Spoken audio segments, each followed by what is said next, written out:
Hi, I'm Dr. Chad Larson. Thanks for joining me in another episode of Keep It Real. Today on the show, I'm going to tell you to stop eating a certain health food. And I'm going to tell you to stop eating this health food because of some recent research that was just published in a top-tier medical journal called the British Medical Journal, one of the top-tier medical journals out of the UK and in Europe. And here's what they told us, is that the health food, in quotes, yogurt is actually not a health food, at least most forms of yogurt. So what the researchers did is they evaluated the nutritional contents of over 900 different yogurts, and they grouped them into several different categories. I'm not going to go into all the categories, but there's two that I thought were really important and I think you might find interesting, and it's the category that is marketed to children and the category that's marketed as organic. And just to kind of cut through the details, here's what they found, is that when they looked at the sugar content, there's over 13.1, let's say on average, there's 13.1 grams of sugar per 100 grams of yogurt. And just to give you some perspective, 13.1 grams of sugar is like 3 teaspoons of sugar per 100 grams of yogurt. That's a ridiculous amount of sugar. And just keep in mind that the body only requires about 1.5 teaspoons, and that's for all the cells in your body. Only requires about 1.5 teaspoons of sugar, and it's very well adapted at kind of finding those sources or converting certain foods to maintain that level of sugar. We do not need to consume sugar in order to maintain those levels in the body. The body is perfectly capable with absolutely no sugar in our diet to maintain those levels of sugar in the body, which is called glucose and glycogen. So any amount of sugar that we ingest on top of that is basically spillover, and that spillover leads to cause the liver to make fat. And this is one of the really key reasons why there's an obesity epidemic, is because we're spilling over in our sugar and excessive refined carbohydrate doses.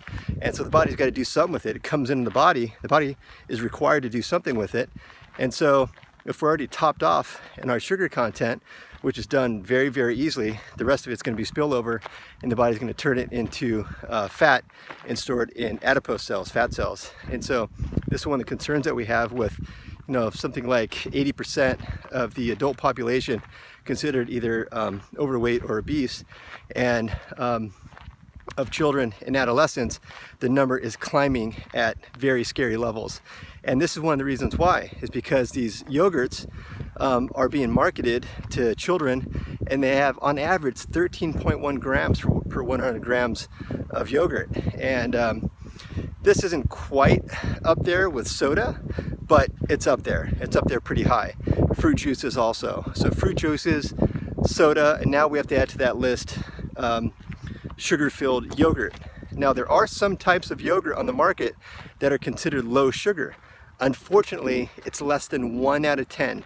It's 9%. Only 9% out of the 900 types of yogurt that they evaluated are considered low sugar, which they consider low sugar 5 grams per 100 grams of yogurt. And remember, the average is 13.1. And some of the kind of a third category I talked about earlier, the two categories that I mentioned were categories that they marketed to children, organic categories, and another category considered a dessert category obviously has the highest amount of sugar.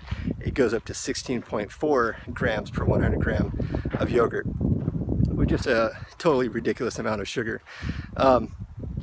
And so this is really contributing to our obesity epidemic. And this is now something that we have to consider as foods that aren't considered health food. They're marketed as a health food.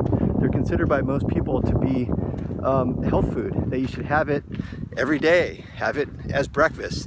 In fact, put some fruit with it, even more fructose, even more potential for developing fat in the liver. So we have to move beyond what the marketers are telling us, and we have to realize what, researchers and physiologists and clinicians are telling us, that this is just way too much sugar for the human body.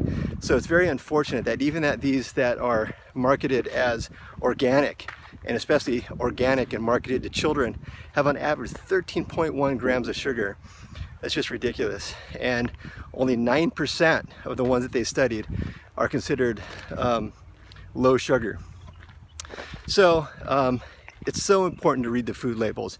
Even when something's being marketed as healthy and something's being marketed as organic, and sometimes we just make an assumption that when it's organic or it's marketed to children, that it's going to be higher quality and more healthy. And unfortunately, it's just not true. And this is not the kind of sugar that's just a natural process of dairy, like lactose or something. This is way, way beyond lactose as a natural derived kind of sugar from dairy, which is obviously part of yogurt. This is added, free-form sugar. This is just good old-fashioned sugar that's added just for flavoring purposes. And I think this is a real overreach by these manufacturers to add this stuff in there without some extra labeling, really calling out the fact that this is a high sugar content food and definitely shouldn't be marketed as health food. So the researchers concluded that we need to be aware and read the labels, and most of the yogurt that's out there, unfortunately, is a very high sugar content, and definitely stop thinking of it as health food. If you can find, that 9% that is low sugar content, then I think you can actually get some benefits from it. But the majority of it, 90%, at least over 90%, is going to be loaded with sugar, and it's going to keep adding to the obesity epidemic, which is going to add to diabetes, heart disease, cancers, all the stuff that we're trying to avoid. So anyhow, I hope that's food for thought. Read those labels and enjoy the low sugar content of foods. There's so much delicious food to consider out there. Even in the yogurt category, you'll find it if you start looking for it. So I hope that was helpful. I'll keep reading the studies and bringing you the information. Until then, keep it real.